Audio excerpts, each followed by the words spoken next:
So we are having here example 2, and in example 2 we have the differential equation.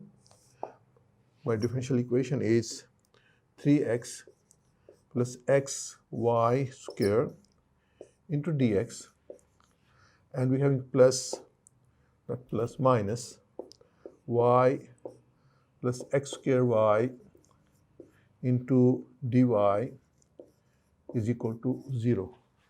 Now if we are going, this is my differential equation, and if I add here the initial condition, this is my differential equation, and I add the initial condition. My initial condition is y at 1 is equal to 3. This is my initial condition, and this is my initial value problem. Initial value problem. So when we solve this initial value problem, we'll get the particular solution. As I mentioned in the last example, we are getting here the constant c, and this solution is our general solution. So again, we use the techniques, we separate the variables, and we see how we can separate it. I take this one to the other side. I take this one to the other side, keeping y on the right. We get here y plus x square y into dy is equal to 3x plus xy square into dx. We want to separate the variables. Here I can take common y. This is my algebraic simplification, and you must be very good in this one. We take here x common. We take 3 plus y square into dx. Now we separate the variable. We can do, because the product, we can take this on the right and this on the left. I get here y dy over 3 plus y square into dy is equal to, we get here x, and 1 plus x square going on the right becomes the denominator, into dx. So this form is variable separable form. Now we can integrate both the side.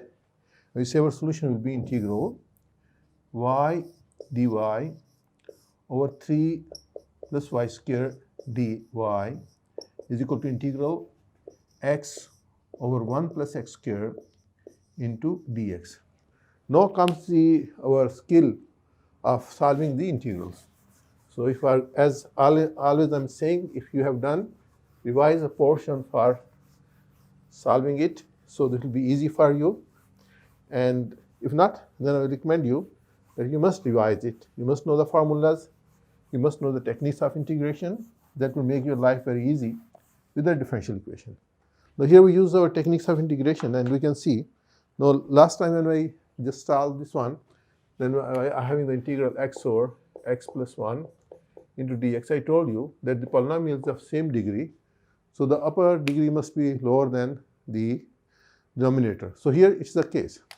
This is y and this is y square. So it's already low. So it means we don't need to divide it.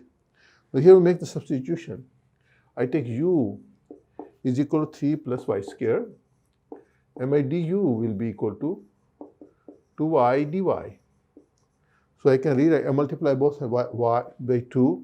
I get here 2y over 3 plus y square into dy is equal to integral 2x over 1 plus x square dx. Now I take here for the right hand side z equal to 1 plus x square. What's my dz? My dz will be equal to 2x dx. So I can now substitute here. I'll get here this equal to u du is equal to 2y dy.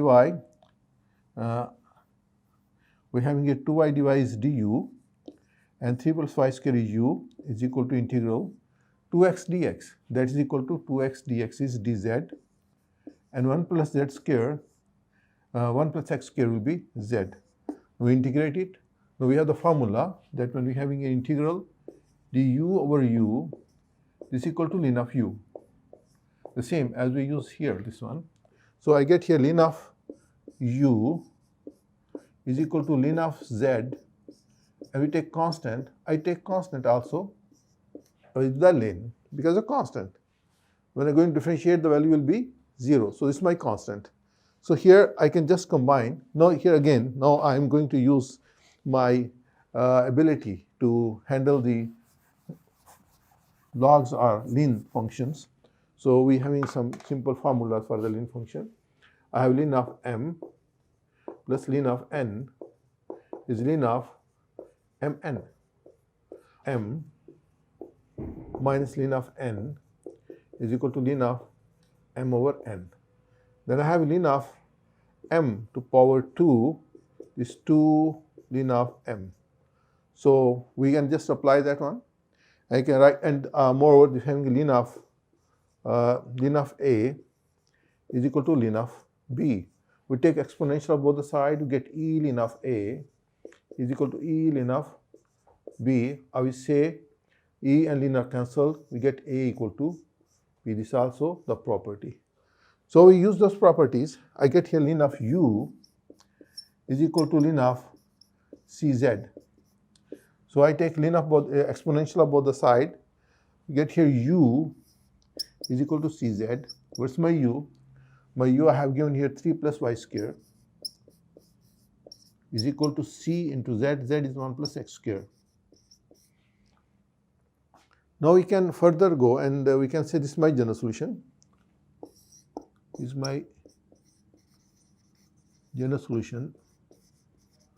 Now if I want to find the particular solution, that means I am going to substitute the initial condition in that one, and that will give me the solution as the particular solution. So what's my initial conditions?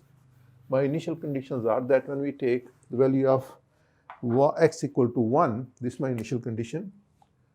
When I have x equal to 1, I take x equal to 1, then y is equal to 3. So I substitute in my general solution and I get the value of c. When I substitute the value of c, that my particular solution. So get here 3 plus 3 to the power 3 is 9 is equal to c into 1 plus 1. I get here 2c equal to 12, and my c is equal to 6. So I can write my solution as 3 plus y square, put the value of c is equal to 6 into 1 plus x square is solution of my initial problem. Is solution of initial value problem, and this is particular solution. This solution we say particular solution, and this solution we say general solution. So when our initial conditions are not given, then we stop here. This is our general solution. And when initial condition is given, then we find the value of the initial condition.